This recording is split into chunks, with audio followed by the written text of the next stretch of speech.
Hello, everyone. Thank you for joining us. My name is Daryl Urbanski, your host as always. And today we're joined by social media and specifically YouTube expert Adam Linkenauger. Adam has built the largest basketball training company in the world, reaching over 1 billion, that's a B, billion viewers per year, and now helps automate and scale social media presences for multiple 7, 8, and 9-figure businesses. Adam leverages social media to scale businesses, generate leads, and capture authority in practically any space. I've asked him to join us here today so we can understand what separates what works from what doesn't. So, Adam, thank you so much for joining us, my friend. How are you doing? I am wonderful, and thank you so much for having me, Daryl. It's absolutely a pleasure. Yeah, this is a really hot topic. It's interesting. I just use social media in a really powerful way. My girlfriend and I had our bag snatched at the beach, and with the power of social media, we got our stories shared over 250 times, like it was shared on social media by over 250 people. Hundreds of likes, I think maybe even, I don't even know if thousands, national news coverage, and we got our stuff back, which is amazing. That almost never happens. So social media can be amazingly powerful, and so I'm actually really excited to talk to you today about how to apply this to our businesses. So now, did you grow up with the internet? Like, have you always been an online entrepreneur? Do you come from a history? Like, are your parents entrepreneurs? What's your background? Yes and no. My dad was a dairy farmer, and well, he actually still is a dairy farmer. So yes to the fact that he was an entrepreneur, and I grew up seeing how hard work and seeing what an entrepreneur has to put in and do. There were no vacations as a child for me. There were no days off for him. In fact, one day he broke his leg. He actually fell out of a tree stand and broke his leg. And that night, he had a trash bag around his cast because he was out milking the cows that night because he had no one else to help him do it. So yes to the fact that my family's entrepreneurs, no to the fact that I grew up with the internet. I didn't actually really get a good internet connection until maybe 17 to 18 years old. Before that, we were on and off with the old dial-up modem. So I couldn't really do a lot with that. So there we have it. Right. Okay. So what was one of your first business ventures? So when I was a child, when my first venture, it was my senior year of high school, I saw a need for track and field. Parents all wanted pictures of their kids and, who were running on the track, but they couldn't get close enough. So what I did is I put together a website at school and using the school internet and computers to allow the kids who were down on the track inside the middle on teams to actually use digital cameras to take pictures, upload them to this website, and then the parents could actually buy the pictures. What? So, yeah, so it's pretty sweet deal. We ended up actually just donating all the money because I didn't want to get in trouble with the NCAA for college athletics and start, so I actually had to donate and give all that money away, which sucked at the time. That would have been awesome to have. Got it. But you probably learned a lot of lessons in that one experience itself. Oh, totally. It stuck with me, man. It stuck with me. The fact that I learned it, in 2002, that you could make money with the internet, even on the small scale, was something that stuck with me. And it stuck with me through college, even though I stepped away from internet business in general to pursue college and professional athletics. I never forgot. And eventually my story was brought back, of course, to being back on the internet and selling. Now, before we get into any of the other specific stuff, I'm just kind of curious, simply because it sounds like you've been on the internet longer than I have, at least in the business sense, and I've been around for quite some time. Kind of curious of what you think some of the fundamentals of an online business would be. Sure. So for me, the number one fundamental I see when I start out a business is, and it's different from what most will say, is community. So with any business that we've created, we always concentrate on building a unique community that our target market would want to be a part of. I wasn't drawn to YouTube because I liked video. I was drawn to YouTube because it, to me, was one of the fastest ways to build a community. And be an authority to that community.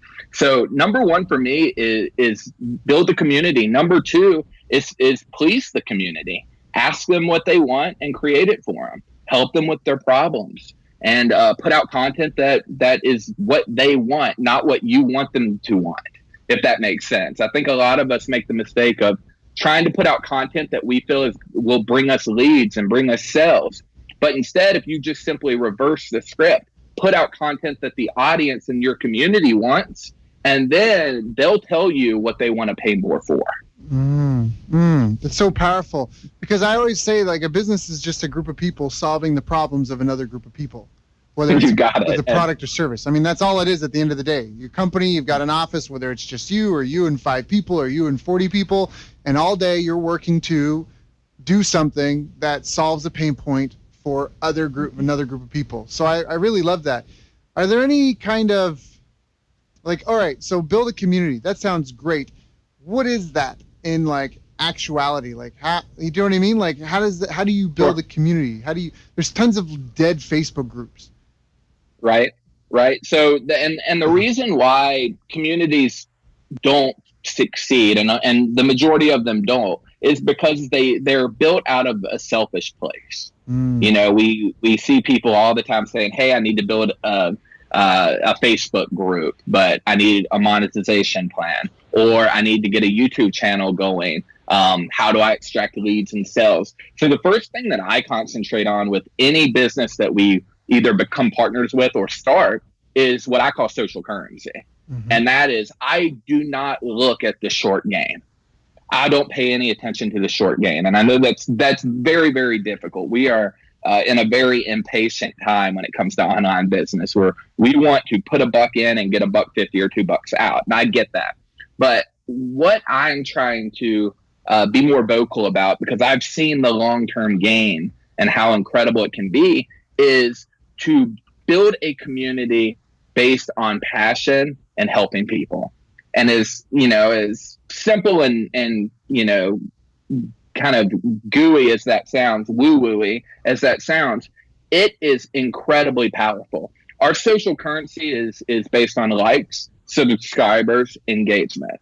If we know that we are winning the week-to-week and the month-to-month game of increasing our social currency month after month after month, it is inevitably a 6 and eventually a 7-figure business. It's inevitable. So that's the game I play, and we always concentrate on the social currency at least year one. And that's the hardest part with the way that the model that I like to teach is. It's tough, but the long-term growth is incredible. It's very, very powerful. So all right.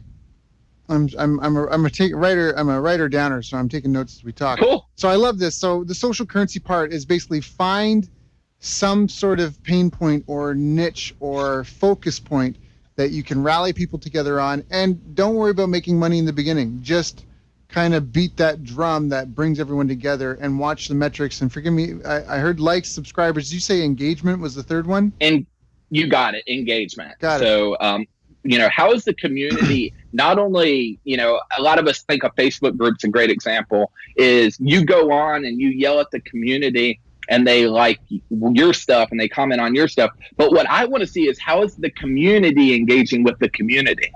Are people posting questions? Are people answering the questions? Because that's really powerful, because then that becomes self-fulfilling, right? That your content is actually being created without that pressure on your shoulders to always be the person doing the creating. Right. Yeah. User-generated content can be very liberating. So I think that's really powerful. So, all right, now are you talking about building businesses from scratch, or you already have an existing business? Because here's one of the things that I want to mention it, and so one of my concerns is I've known people, and maybe there isn't a perfect answer, but I've known people that have done two approaches: people that have first crafted an offer that converts and something that works, and then built like a content strategy out and a following and all that afterwards, to kind of like lead people back down the yellow brick road, so to speak, to that core, right to the core offer that they know is people want. And I've seen other people do the opposite, where they build a really large following first, and then they segue that into something that they can sell. But I've seen both fail. And so I kind of, and that's where I've seen people that have built followings. They spent all this money and they build an Instagram page with 1 million followers, and there's not a whole lot to be done at the end of the day. Like, they can't figure out how to monetize it, and so they end up trying to give to other people. So can you speak to that a little bit? Totally. So the way that I would describe, I'll start first with kind of the paid model of creating an offer that converts, putting $1 in, getting a $2 out, let's say. My question to those business owners who approach me, who are interested in my model, is how do you treat the 95% of the people, or the 90% of people who will never buy from you? Mm-hmm. How do you treat those leads, those prospects, these people that raised their hand, said, hey, I'm interested in what you have to say? But, and what I find, and this isn't true of everyone, of course, but what I find 9 times out of 10 is the business owner says, oh, they're dead leads. Oh, they're, we try to get them off the leads or off the list, or we push offers down their throat and try to get them on the customer list. Mm-hmm, mm-hmm. And that to me is just mind blowing, mm-hmm. because here's where the big secret is. If you give the 95% of people who will never likely buy from you an electric experience, your business will explode. Because they may not ever buy from you, but guess what? They're concentric friends. There's someone they know that will. And this is how we grew the basketball business to 1 billion views a year. We're selling to a market of 13-year-olds who don't own credit cards. Mm-hmm. Not many of them, a small percentage of them, will ever buy from us. And we said, hey, we understand that, and that's okay. So what we did instead was we said, hey, what can we do to give that 95% an electrifying experience? And in doing that, we grew, and we can't cut off the growth at this point. There's no way we could stop. I put out a YouTube video on my personal page the other day, and I had people asking me if I could still dunk or if I still trained vertical jump. I haven't given a vertical jump training lesson in about 6-7 years. Wow. But this audience is still following me around. So that's how I would explain, the first scenario. Mm-hmm. Now, the second scenario is someone who's built the audience, but then they, then they're having trouble with the monetization. I'm a big believer there's always a way. If you build the audience the right way, they look at you as an authority figure or someone that they trust. Or they look at the community as an authority or someone that they trust or something that they want to be a part of. Mm-hmm. I think there's always a monetization route there. Mm-hmm. So for those who struggle, it may have been they were positioning an incorrect offer.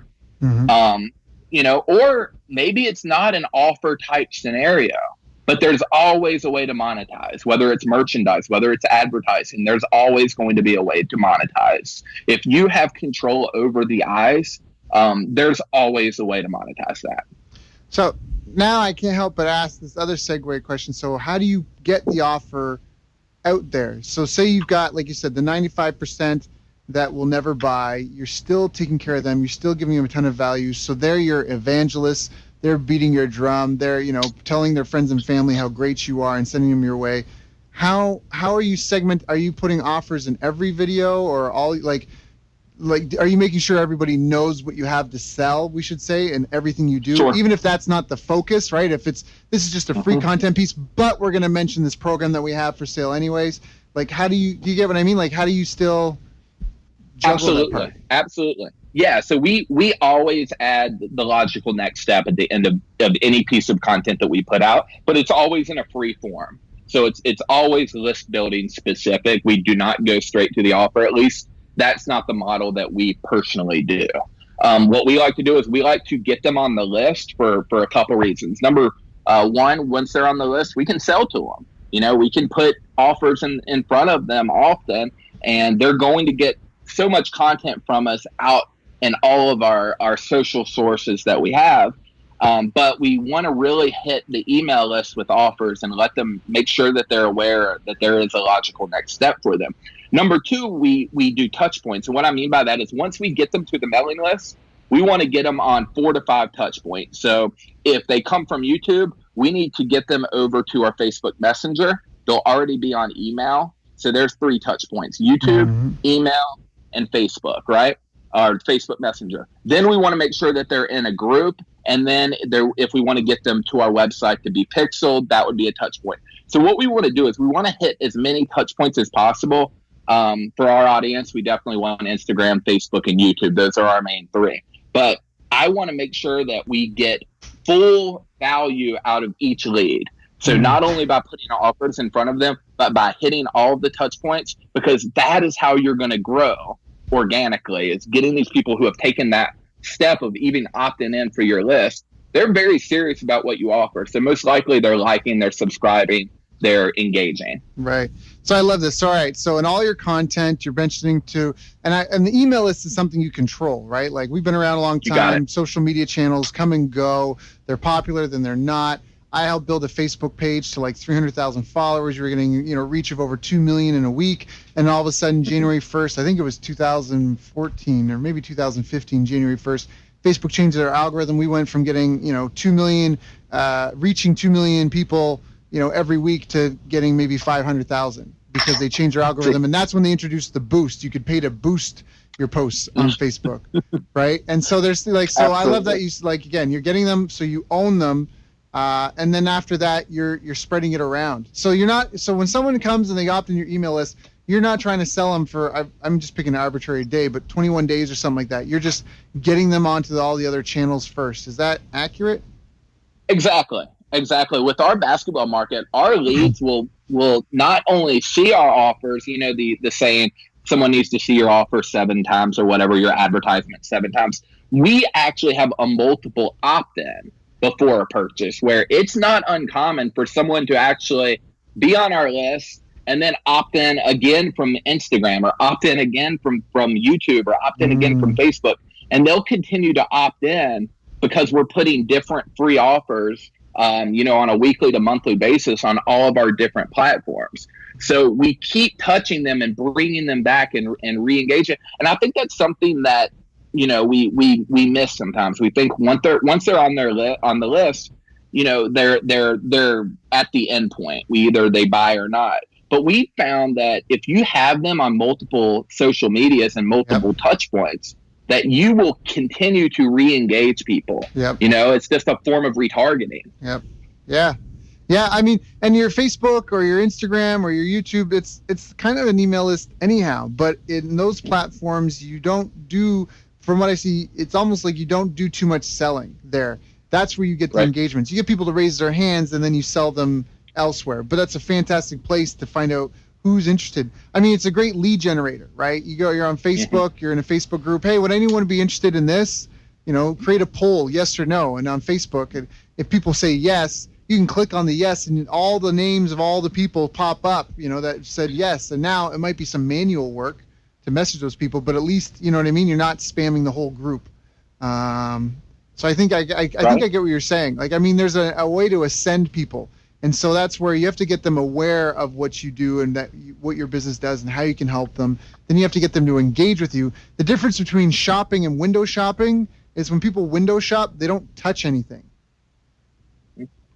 But if they're opting in, if they're doing that sort of stuff, like what you say, if they're opting in for your freebie off Facebook, if they're opting in for your freebie off, your Instagram, now they're engaging. They're not, they're touching things. They're like, hey, I want some of what this person has. Absolutely. Yep. That legitimately is the majority of our entire business model right there. Is getting them to the list.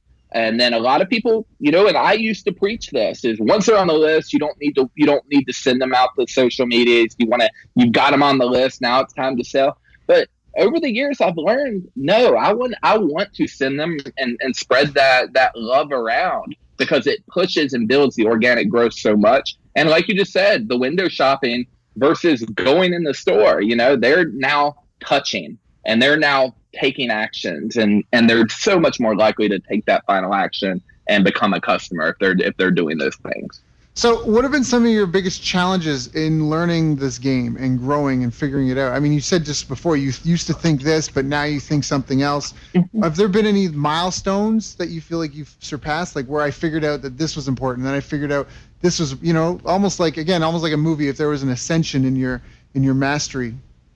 Right. Yeah. So, my best my best, there's two things that really stand out to me. Number one is trust.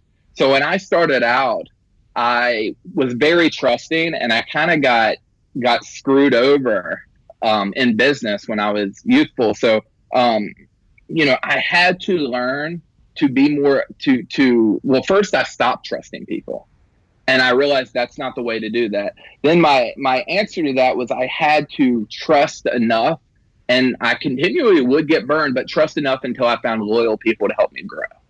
So, that I know that's a little off subject, but it's worth mentioning, is that, I feel like it's hard not to do business and not at some point get burned.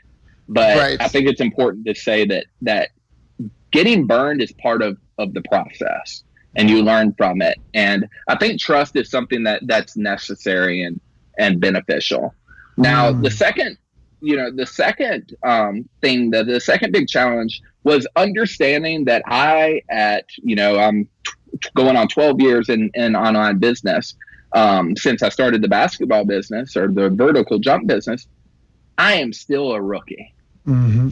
And because of me willing to accept and let the ego go and say, I am still a rookie and I can learn from, hey, listening to a podcast or reading or looking at what others are having success with, I never shut that door of thinking that I was the pro and I had it figured out. Mm-hmm. So, I think that those were the challenges for me, were to think that at some point I thought I was going to be the guy on top of the hill or top of the mountain thinking, hey, I know it all. And the truth of the matter is that's not the case, nor should I ever want it to be. Because being a rookie is something that I will proudly accept and continue to be, because I want to continue to learn and continue to better myself, because we're all figuring out stuff every single day that can help one another. Right. And things evolve so fast, right? But it really does help to have historical perspective, because you can understand trends and, hey, this looks familiar. I mean, a lot of people say, we're all simply little bits of history repeating, but there's certain nuances where you just have to keep abreast. As soon as you think you know it all, you're in trouble. But when you think you don't, and that's where, so some people have said, you can also overanalyze too. You kind of have to trust your gut, and that's almost, I think, why I say, like, always be learning, because it's almost like a lot of people know that Facebook learns how to market for you. If you do advertising on Facebook, they learn. If you just keep pumping money into Facebook, eventually they'll figure out something that works for you. Right, might cost you $50,000, right, but the algorithm will start to figure out what type of people respond, what are similarities between the accounts, blah blah blah, and that's almost like your gut.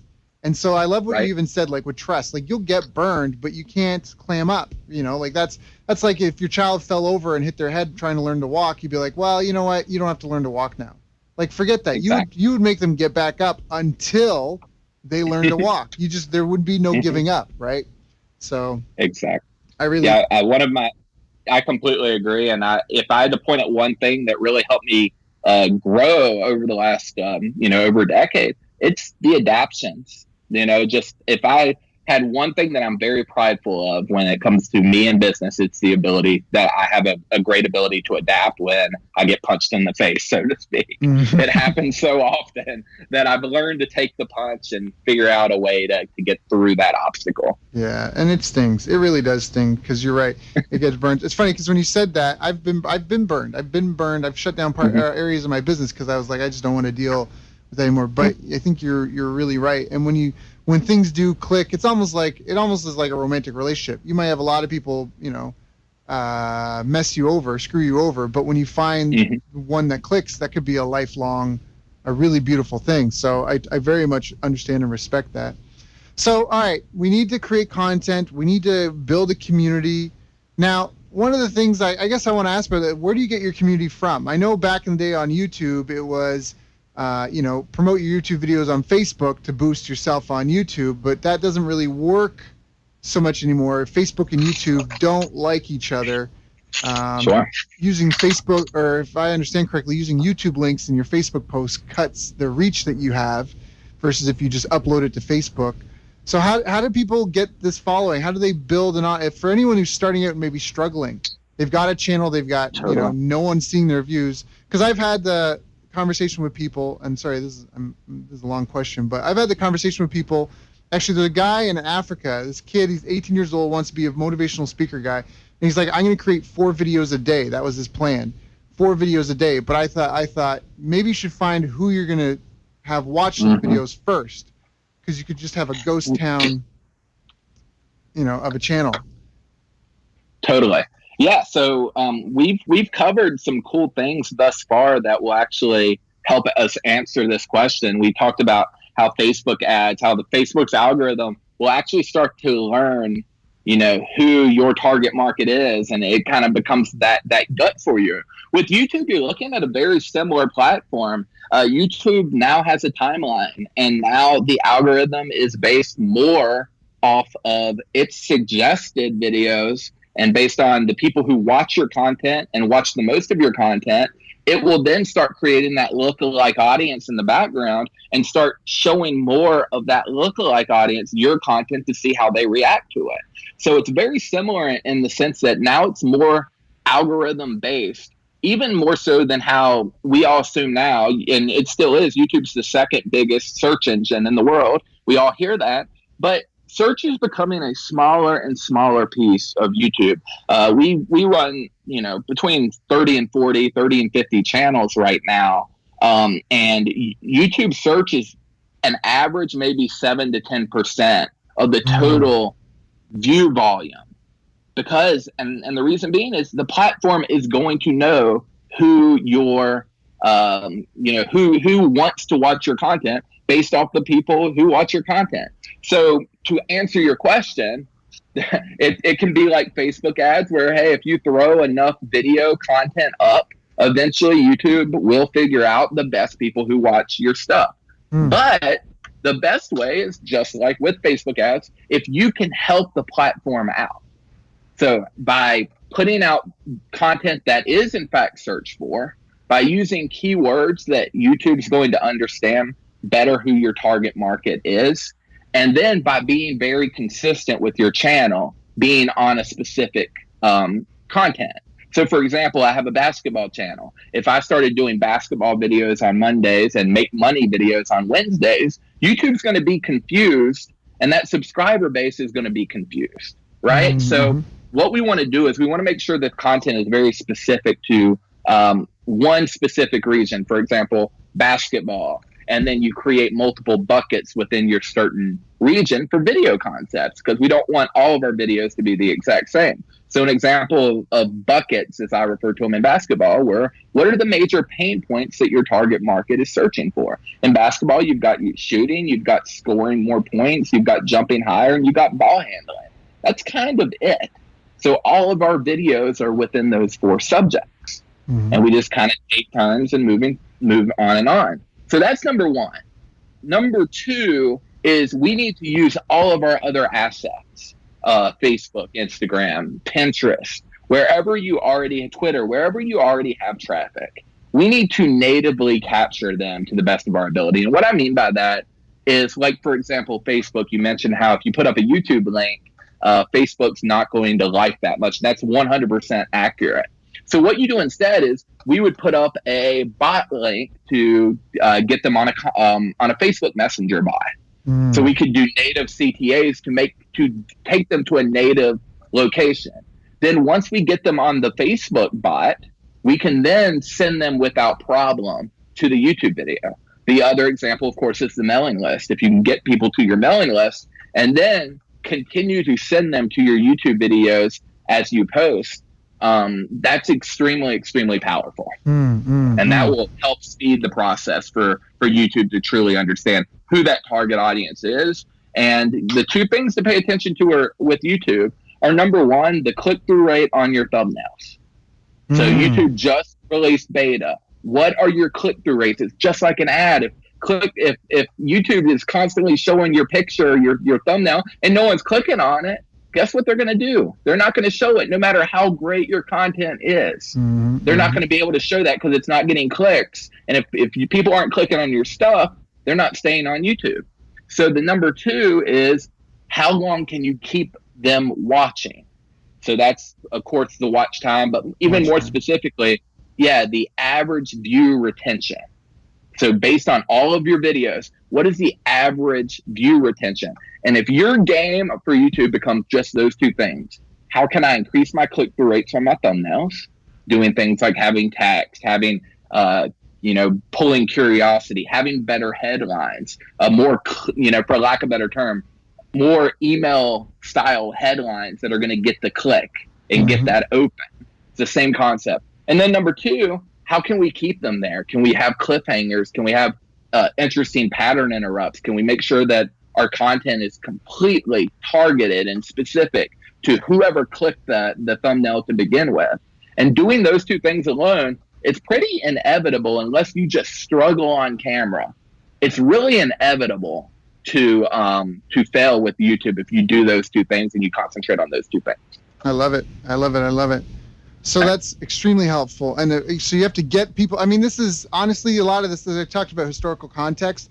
I mean, a lot of this is old school marketing, AIDA, attention, interest, desire, action. Get their attention, the thumbnail, the headline, right? Average view retention, get their attention, right? Desire, do they desire to learn more and watch your video? I mean, that's the view time retention, right? Interest, or wait, AIDA, awareness or attention, interest, desire, action. So it sounds like you're not putting the CTA at the front of the video, right? You're not leading them to the next step at the beginning of it. You're not saying, hey, opt in for this free thing at the beginning of the video. You're getting their attention first. You're getting their interest second. You're getting them to desire to watch the rest of the video, be entertained, be educated, and then you're going to go for your call to action, which we already talked about for you.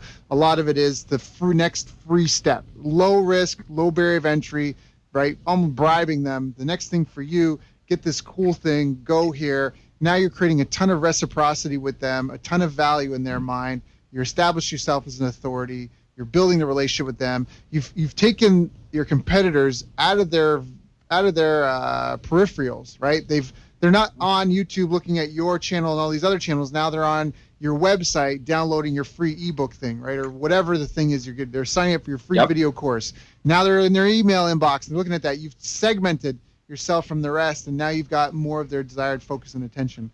I think that's really fantastic. So how do you find out what content people want you to produce? How do you just not end up producing stuff? I mean, you mentioned buckets. How many buckets should we have? Should we have 30 buckets? Should we have 4 buckets?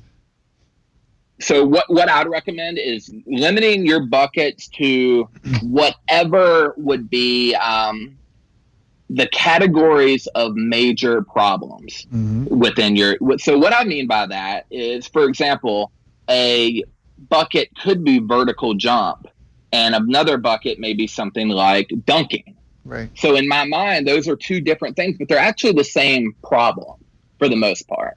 So that would fall under one bucket. Got it. So I just want to make sure that I mention, we call it bracelet and charms in our business, where you have a bracelet term like vertical jump, and then using you can actually go into YouTube, and this is where we still to this day figure out our content. We'll go into YouTube, we'll type what we feel our target market would type into YouTube to find the solution to their problem. So right in that YouTube bar, we would type in, for example, vertical jump help. Right. And then YouTube would autocomplete. And then based on that autocomplete, you can see what styles and what types of videos people are actually watching. And just by simply clicking on them. And then those types of videos, you want to look at what videos are keeping your attention, what videos have a strong engagement, because that's a great sign that people watch them all the way through. Of course, what videos are getting the most viewership. And you want to just really sit down, figure out why this competitor's videos are doing so well, and then create what you feel is just a better video. We just say that, hey, what can we do to make it better? And what we'll do is we'll take a concept in vertical jump. They might be a ball handling drill. So we'll watch someone else's ball handling drill and say, hey, that's a great video. But I know that my drill can be better. And if we use these different angles and these different looks, it'll make for a more compelling video. Also, one of the best things that you can do with your content is typically create a longer video than what you see is the average of the top 3 or 4. So if you search a term and you find that the first video is typically fairly long that comes up on YouTube when you type in a search term, it's fairly long. It's usually anywhere from like 8 to 13 minutes. It's typically fairly, within the last couple years is when it's come out. And then you look at the next few, and typically they're going to be shorter. So what's something that we like to do is we'll pick a specific subject. This is a really cool way to, when you start your channel, to start pulling attention and pulling more watch time. Go with an ultimate video. And usually my headline is something like the ultimate basketball move video of 2018, or the ultimate, shooting workout in 2018, or the ultimate Facebook ads secret, something that will drive attention. But then what we do is we just try to outperform the competitors by creating better content, something that's more helpful, that's more timely, and that's typically longer. And that's going to help drive more viewership and get your watch time up out of the gate. I love this. So people, if you're not taking notes, you may want to listen to this interview a couple times, because we're talking about a lot of value bombs. And even though we're talking about YouTube, this kind of applies to almost anything. I mean, YouTube is just one format, and this is something that we've known for years. In fact, we have a couple great interviews with Jermaine Griggs where he talks about it, building his 7-figure business, where he says he's like what you hear about like the Native Americans, like when they killed a buffalo, nothing went to waste. So when he would create a video, out of the video he would pull images, he would pull audio, he would have it transcribed, create blog posts, have an ebook made out of it. And a lot of that stuff you can hire other people and have a team do for you. So that all you're doing is with that one video, you're creating content for every other platform you have out there within one tool. So even though we're talking about YouTube, the stuff still applies everywhere. Your email, if the subject line on the email sucks, they're not going to click to open the email, right? If you're just top to bottom, this stuff applies. So it's not so much just even channel specific, although it is extremely helpful. For specifically YouTube. I think this is just great content.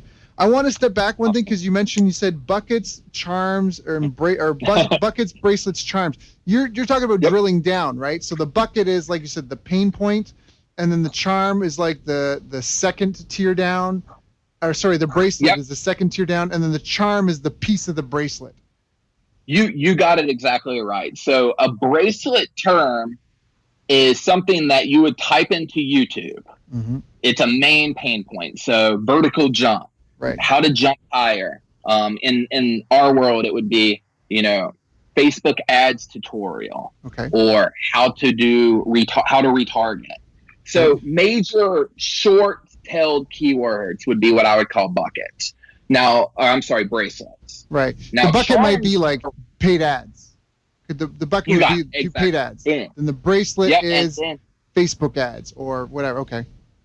You got it. And then the charms are when you type in a bracelet term on YouTube, charms are typically what YouTube auto completes and tells you people are searching for. Mm-hmm. So if you type in, Facebook ads on YouTube, a lot of the terms YouTube's going to recommend are going to be like YouTube ads 2018, YouTube ads for beginners, YouTube ads retargeting. Mm-hmm. And those are all charm specific.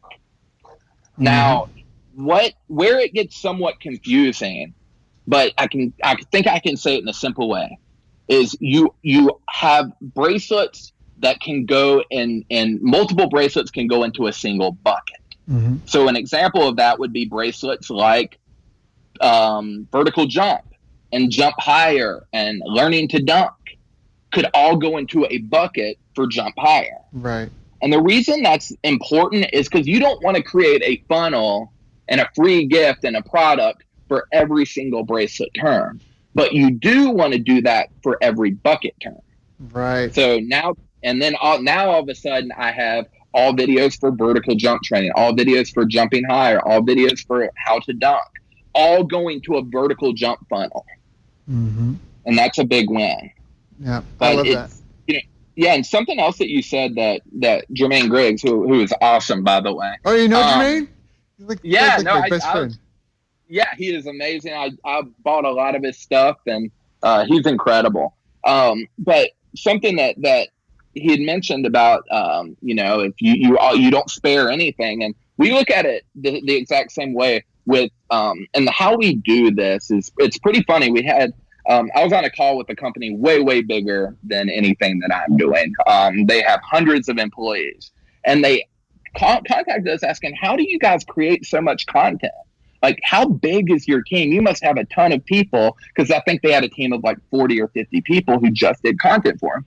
I'm like, no, it's 5 of us. It's just 5 of us. And they're like, how in the heck is that possible? And here's how we do it. Whatever is your longest based algorithm. So whether it be YouTube, or maybe it's LinkedIn, but if your main platforms are, for example, Twitter, Instagram, Facebook, and YouTube, the platform that's algorithm wants the longest form of content is what we recommend creating for. So what I mean by that is we only create, we're in the gym 2 hours a week, 2 hours a month, and we create 1 month of content for Facebook, YouTube, and Instagram. And how we do that is we create only for YouTube. And then in a YouTube video right now, the algorithm likes the videos to be anywhere from 8 to 12 minutes long. So then what we'll do is we'll then send it over to our Facebook and Instagram video editor, or you can outsource this, and create little 30 to 60 second videos with text on them, because, you know, people on Facebook don't really listen that much. So you want to have text on your videos.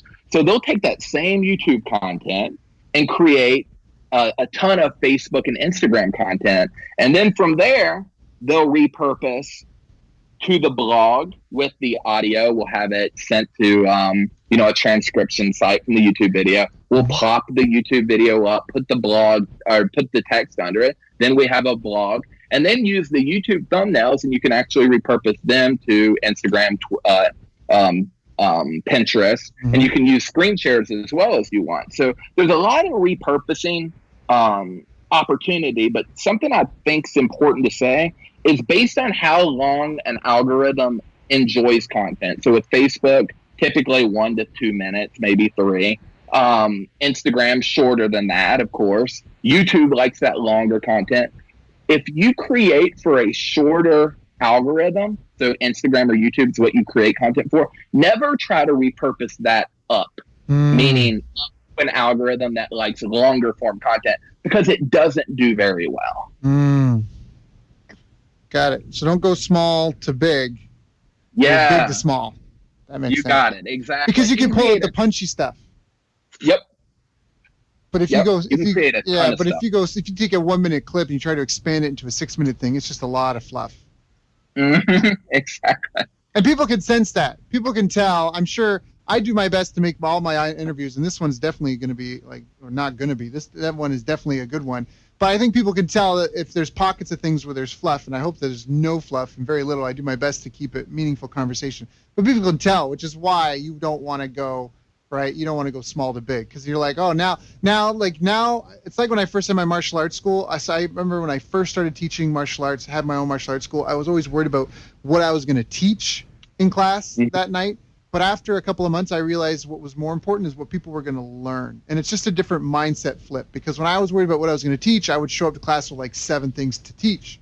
But when it was what are people going to learn, it was like, okay, here are some fundamentals I want to make sure everyone understands. Or maybe here's 3 techniques or 4 techniques I want to learn. But when you show up, you start looking at where are people at. And then you really it's about getting them to the next step, right? Not filling an hour. And I'm kind of dealing with that now. I do CrossFit. I have an instructor that wants classes to be an hour long. So sometimes we're doing stuff that just is like to fill time, and people can sense that, so don't just fill time. And I'm rambling now, so I'm going to stop. But I think that makes sense for why you go big, small, because you can pull it. It's way more effective. Yeah. And one of my favorite things to do to kind of end on this subject is, when you create for YouTube, a lot of people like to do like 5 steps to do something, or 10 steps, or instead of doing steps, maybe do 5 ways to do something. And why I say that is because if you do something 5 ways to get more leads, for example, you can repurpose that into 5 different Facebook videos, right? Where you can't if you do 5 steps, now all of a sudden you can't just pull a step out and put it on Facebook. That's not going to teach anything. Right. So so that's a cool little secret that we do. In fitness, it could be 5 exercises to, get a strong core. Right. versus 5 steps to a strong core. I love that. So something I know this caught some people listening their attention. You said you do 2 hours of work per month. I'm just for content. Can you repeat that? Well, yeah. So that's definitely not true. Because I work a lot, but I wouldn't be the one in the gym. If you guys saw my jump shot, you would not want to learn basketball from me. So no, we have a basketball trainer, my business partner, who, when I go back to talking about trust, he is the person that truly won my trust, and he is a brother to me. He is family. But he'll go in the gym with our videographer for 2 hours. We'll get the gym for 2 hours. We will create anywhere from 6 to 8 great YouTube videos. We'll put out 2 videos a week. So that's roughly about a month and a half of content for YouTube. We'll repurpose that down into anywhere from 6 to 12 Facebook videos. From there, we'll repurpose down with images and little tiny clips for Instagram, anywhere from 20, 30, 40 pieces of content per YouTube video. And then, of course, by the time you do that 8 times, you've got more content than you really need from Facebook for Facebook and Instagram. Right. Yeah, more than you can really use. So that's powerful. That's super powerful. So do all the research beforehand, show up with a nice tight, do you have to worry about changing shirts or anything? Like, because people are going to see you wearing the same clothes for the month. Is that ever a concern? Oh, 100%. I think this is something that's actually overlooked. Is someone will make the mistake of wearing the same clothes. And, the main reason people think that's a bad idea is because they're going to think about your hygiene and think that you come out with videos without ever changing. The average viewer isn't going to really comprehend bulking as much as we as marketers and business owners would understand. But the real problem is, if I hop on Instagram or hop on, more importantly, YouTube, and see you wearing the exact same gear in the exact same spot, I'm going to assume that that's the video I may have already watched. So that can really be a click-through rate. It will hurt the click-through rate, and it will hurt the watch time. Especially, even we recommend having a pretty standard introduction that you get through, where someone might click on a new video, listen to your intro, which sounds similar to your last video, and think, hey, I've already watched this, and click off of it. Right. Got it.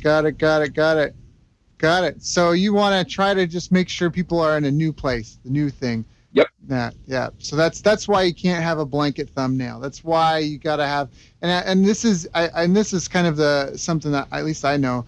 So at least you want to hook them in the first 5 seconds, right? Because that's why you skip ads in 5 seconds. If it hasn't hooked you in 5 seconds, don't, and I think that's an important thing for anyone listening to this is AIDA, attention, interest, desire, action. If you get their attention, they click your video, you got to get their interest, and you got to get it fast. If you can get them to stay past 5 seconds, you might get 30, and then it's constantly trying to get them through those hurdle rates. That's really powerful. That's really, really good. So what are the most common mistakes? Like you've given us, and I'm going to kind of do a quick summary here because I want to respect your time. I know we're reaching kind of nearing the end, but we still have a little bit of time. So we talked about, having a community, doing the research on the major pain point categories, drilling down, having bracelet terms, charm terms, right? Doing the YouTube auto search to figure out all the videos that you're going to create, do it in bulk. Try to do what you can to make sure it's different, whether you're just turning so there's a different background, you're switching your shirt. There's something that makes people feel like it's just not you in front of the same background screen with the same colored shirt every time. And then putting that out there and really focus on trying to build the community, having a funnel for each of those major areas that you've mentioned, that you talk about, those major pain point problems. And then once you get them on the email list, to spread them around to all your touch points. Just because you get them on the email list isn't a victory yet. Get them on other channels as well. Keep producing content. What do you think are some of the mistakes people make? I come from a sports background, and something that I learned early with sports was if you play and do everything fundamental, it doesn't always mean you're going to win. And what you have to do is you can't get upset. You can't start start changing things as long as you're sticking to your fundamentals. And any type of community building, you want to stick to your fundamentals. And those fundamentals are going to be consistency.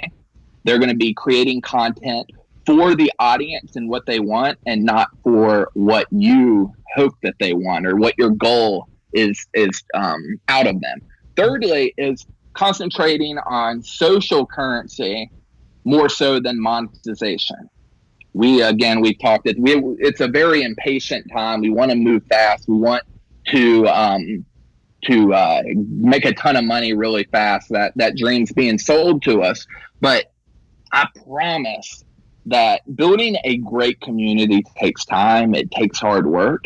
And if you accept that from the beginning, that, hey, you may not, make $1 million tomorrow, but if you accept that, concentrate on social currency and start and commit. It's like a workout. If you commit to doing this, you will get to that end result. So my advice would be figure out your fundamentals and stick to them, and think of this as a long-term play, because it truly is a long-term play that, and some of the businesses that we have just paid off. I couldn't imagine another business model at this point. It's unbelievable. And that's amazing. And congratulations on that, because I think that's really important and really powerful. So what do you think holds a lot of people back? I think that, there's number one, I think, is we look out at the competition, so to speak, the people who do what we do, or the people who are around what we do, and we see people who do things a different way. And we start questioning, are we enough? Are we good enough? Will people like what I'm saying? And I think that's the number one barrier is self, is making sure that, you want to help yourself before you help others. You want to make sure that you're in a confident state and you're at a point where you feel very confident with what you're sharing with the world. I think that's number one. And the best way I found to do that is do for yourself what you want to teach others. And I know that's silly to have to say, but a lot of people skip that step, right? They want to do for others without really doing for themselves, or really using and learning what they're actually going to be teaching. So that's number one for me is build your confidence through action. And number two is there will be a point, and I promise you, I've been doing it for a long time in the grand scheme of things, for internet marketing, a pretty long time. And there are still days when I wake up and I'm thinking, do I really want to do this today? It's not all rainbows. It's not going to be easy. It's not going to always be fun, but I wouldn't trade it for the world. So be prepared to have hard days and be prepared for hard knocks, and know that there will be a time that comes in your future where you're going to want to mentally give up. It's like anything in this world that is good. There will be something that will eventually make you question whether you're on the right path or not. And I just hope that you trust the process, and you trust that, hey, even though this is a hard time right now, I'm going to keep pushing, because I promise you'll get there. That's really, really well said. And again, you got to be about the journey. You got to be about the lifestyle. That's the other thing. You can't, and that's where I think you do need to partner with people, because whatever it is, you have to be passionate about it. You have to be there to serve. And so if, let's say you were the one that started the basketball channel, once you feel like you're not able to really push the envelope or be the best person to be in front of the camera, stop being in front of the camera. Find another role, and you have to find someone you can trust and partner with. And maybe there's going to be ups and downs and things that go well or don't go well, but you have to be about that life and about helping people with that, and that's one of the benefits about being an owner, is at least you can choose what role you have and kind of move around a little bit, right? Wherever you see fit, and partner with people. And maybe you take a smaller percent of the pie for now and then a bigger percent later. Steve Jobs got kicked out of his own company. You know what I mean? Like at some point, but then they brought him back. Like it's because he was about that life. He was about that life. He was about a fundamental principle that, that was what Apple needed and depended on. So I don't know if I'm beating a dead horse, but I think that's, anyway, I just really agree with what you're saying. Yeah, I think you nailed it. And to reiterate, one of the biggest challenges for me was stepping away from YouTube as a vertical jump coach. I had a lot of attention. I had, hundreds of thousands of followers, but I had to kill myself off of the business and off of the YouTube because I couldn't do what I was teaching others to do anymore. I started having knee problems. I was getting older. I had to take that ego trip, but it was the right move for the business. And I love that you mentioned that because it actually resonates with me 100% because I had to do that. And in some ways, it may have been more liberating because this is a really important thing is like when you go to McDonald's, they're never like, hey, sorry, Tim's sick today, drive-thru's closed. Like that just doesn't happen because the business exists as a separate entity to provide a service to the community. And so, like you said, when you couldn't because your knee and whatever, a lot of businesses, the owner is a focal point. I mean, we did another interview with a guy, Liam Martin, where we talked about some of the bottlenecks. He owns staff.com. And so they were helping, like, they help a lot of big companies grow and, like, with documenting their internal, like, enterprise stuff, right? And so you're saying that in a lot of these corporations, there's always, the bottleneck is always a sacred knowledge problem where there's only a couple of people that know how to get the job done. And there's no documentation in the team. It can't be transferred to someone else. And so I bet by having to step out of that role, you've probably now grown to now where you, like you said, correct me if I'm wrong, but were you able to manage as many channels as you can now when you were still the one in the videos? And if I'm wrong, that's okay. I'm not going to cry about it. No, you nailed it. It was one of the best. I found out the moment I stepped away was very scary for me. I thought that is this going to hurt the business? How are people going to react? It literally is one of the main reasons that we're where we are today. Because a younger version came in that could walk the walk, talk the talk, very, very skilled, brought the whole basketball side, because I was just a vertical jump teacher at the time, brought the whole basketball side of the business to what we were doing and blew everything up because I was able to step away, kind of look at step back and see the whole picture and then run the orchestra, so to speak, become the coach instead of being the quarterback. I think that's amazing. I think that's really, really powerful. I think because a lot of people were control freaks. You got to do everything. It's not, and I remember I had a mentor, he said, Daryl, everyone's going to be a beta version of you, right, in your company. You just got to acknowledge that, recognize that, and find a way to deal with it. And I like you say, like, then you became the coach. You became the coach. Because, they may not be you, but you can coach them, right? Right. Right. Exactly. Yeah, that's awesome. So any habits, like as far as day-to-day routine, like life routines? You mentioned creating content in bulk once a month. Any other habits or routines you feel have helped you on your path to success, constantly learning? So for me, it's touch points. I want to make sure that I talk to all partners, if not on a daily basis, then at least every single week I'm in communication with every single partner that we have. And we have a lot. That's a big part of our business model is partnering with other businesses like us and helping them grow. So that's number one for me. It's same with clients. We make sure that we have contact with each client. It's something that I like to take personally, just to let them know that, hey, we're there. Right. And we're paying attention, so that's important to me.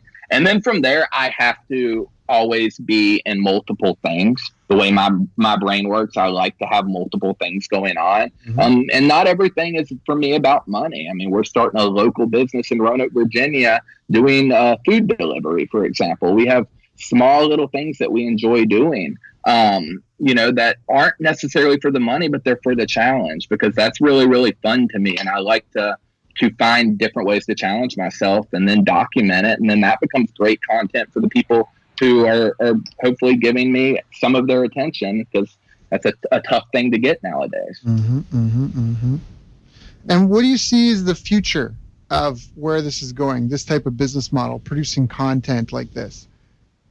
Yeah, sure. I mean, that's the sport of business idea that I'm really going with, is teaching that mentality of having the mindset of putting in work every single day to chase your passion and to do what you love, and understanding foundations and putting them in place, building community, finding right teammates. It's all an area that from sport that I'm bringing to business, and that's something that is going to be my future for sure. With I Love Basketball, we're going to bring on a lot of professional talent, well-known guys to come in and start, helping us train at the highest level for our kids. We want to bring our kids all over the world the best training possible. And, where is there better talent than the NBA? Right. So, Adam, this has been a really good, content-rich call. Again, I encourage all the listeners, you probably want to listen to this another time just to make sure you get all the goodies out of it. We talked about a lot of fundamental principle stuff that will work, whether it's email, whether it's online or offline. A lot of the stuff is transferable, and it's foundational stuff that I think is really important to master.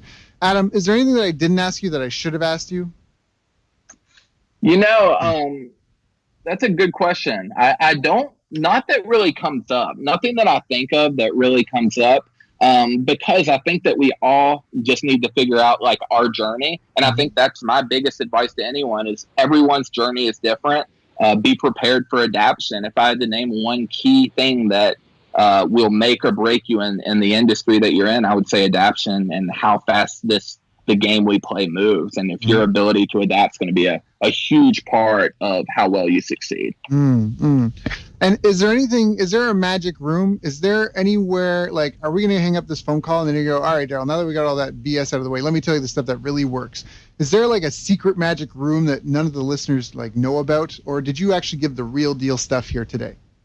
Oh no, I definitely gave the real deal stuff. I'm a big believer with how fast everything moves is I can give away everything that I know to the best of my ability on a podcast, and it's actionable and it's useful. But saying that's why we created, for example, our Facebook group, the Online Business Club. We created that for the idea of, hey, this is constantly going to change. YouTube goes through, and social media in general goes through hundreds of algorithm changes each and every year.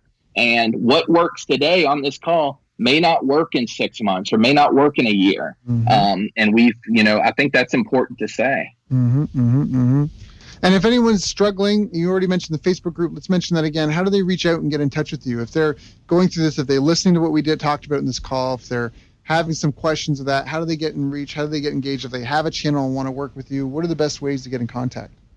Sure. The Online Business Club. So it's facebook.com/groups/the Online Business Club is where our group is. And then sportofbusiness.com. It's my personal website that is finally set up and rolling here. And that's a great place to get in touch with me as well. Perfect. So Adam, thank you so much for your time today. I know you've got your own audiences and your own communities you could be spending time with. Thank you so much for coming to share with mine. And just dropping these great value bombs. It's been an honor and a pleasure, and I really value you coming and sharing with us. I tell you what, it's been an absolute pleasure. Like I told you, I've been following you around now for years, and to have the opportunity for you to have selected me to do this is an absolute joy, and I'm so thankful. So I really appreciate it, Daryl. You've reached the end of our interview. Now, first, let me thank you for listening. I appreciate and respect you more than you'll ever know. And now I'd like to ask you a couple of questions. First, what 3 lessons did you just learn? What 3 aha moments just jumped out at you? Second, what can you implement for yourself and your business in the next 24 hours? Third, what can you give to someone else to help you with, or give to them to just do it for you? Whatever it is, remember, taking action is the secret sauce to results. Now, if you think this interview would be helpful for a friend, please give them a link to it. It'll help them and it'll help me too. I'd also like to invite you to help me find out more about the challenges you're facing, your dreams, your goals, and how I can help you overcome what's holding you back. We both do better when we know better, and your success is my success. So please reach out and interact. You can visit our website, bestbusinesscoach.ca for Canada or California, where I'm from and where I'm living. You're welcome to also try out one of our paid programs. You can find us on YouTube, Facebook, and pretty much every other social media channel you can think of. You should also subscribe to the podcast. And if you're enjoying them, please leave us a nice review. It really helps. That's all for now. Once again, thank you. Take care of yourself, and remember, the world needs the best business you can build. And I believe in you.